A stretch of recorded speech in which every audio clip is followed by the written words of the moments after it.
And welcome to another episode about Masters. Today we're talking about Chrono Trigger. It was the 30th anniversary yesterday, so happy anniversary, Chrono Trigger. It's actually a good freaking game. Um, I got it when it was on the DS. If anyone remembers that, it was like late 2000. Well, it was actually a good RPG. And that was before they. I don't know. It was before they released Final Fantasy for the DS2, the 3D remake, which was a little hard. But, anyways, it's actually a good game with a great story. The whole time travel thing actually makes sense. A lot of games that I'll be honest that do time travel, it's just like, huh.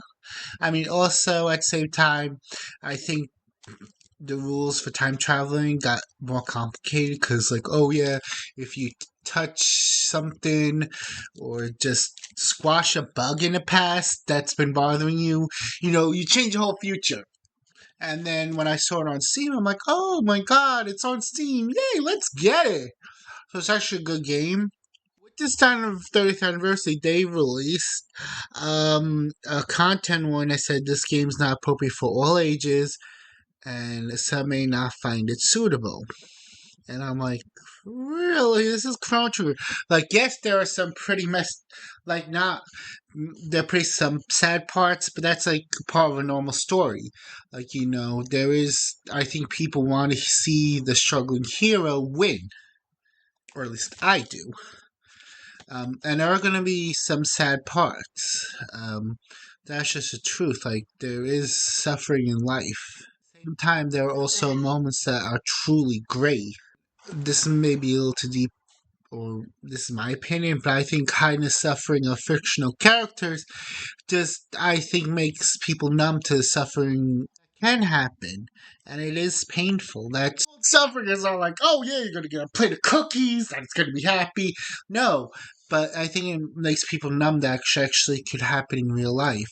That's something that could happen, and plus it gives like the suffering, gives us someone to, root for. And that's why, like, a lot of people root for the hero or villain sometimes because their story sort of emphasizes with them, is sort of like connects with them, or they root for a character too. Like, I love two of my favorite characters from Doku Magica are Mami and Surno from Magic Record. I know Magic Record's a whole like different thing, but I like Mami because she's just like, she tries to present herself as strong and stuff and wants the best for the girls that she's mentoring.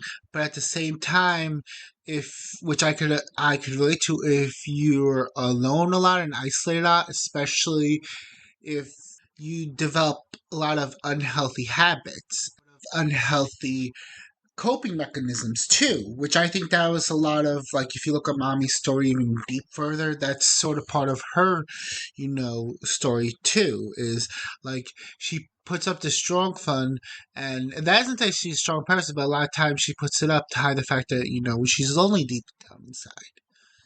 And you sort of develop sort of bad coping habits.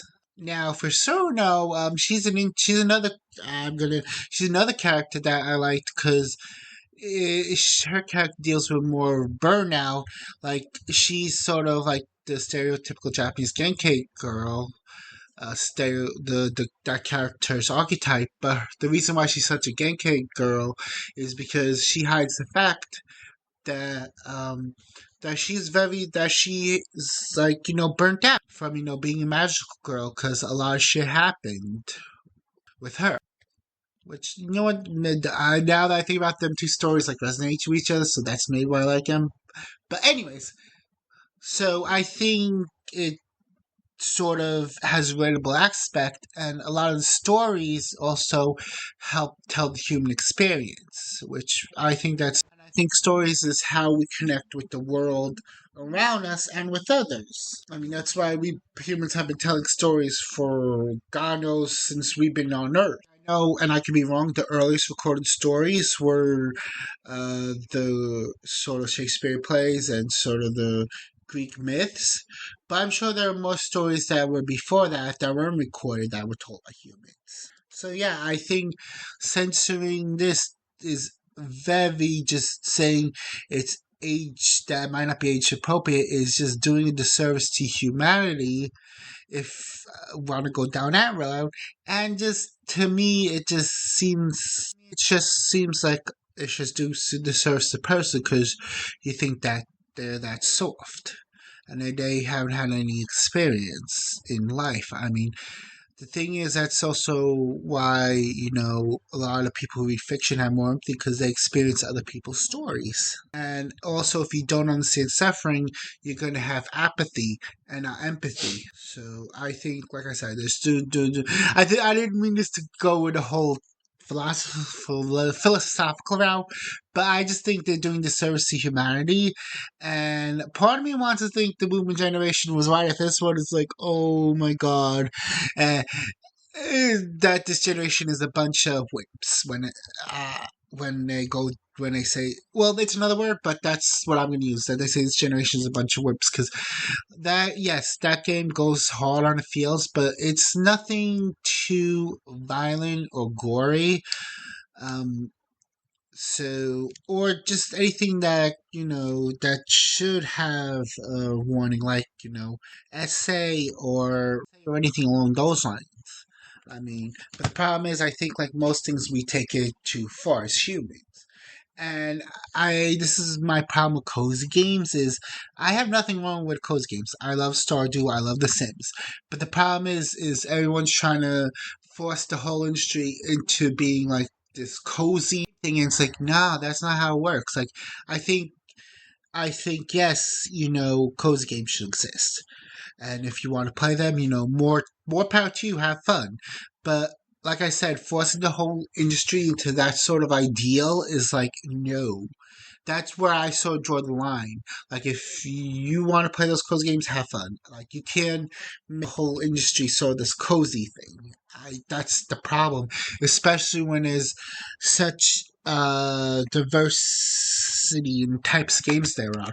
There's horror games, shooter games, real time strategy games, puzzle games. So I think that just trying to fit everything into one mold also does the disservice industry. And it's something I don't like.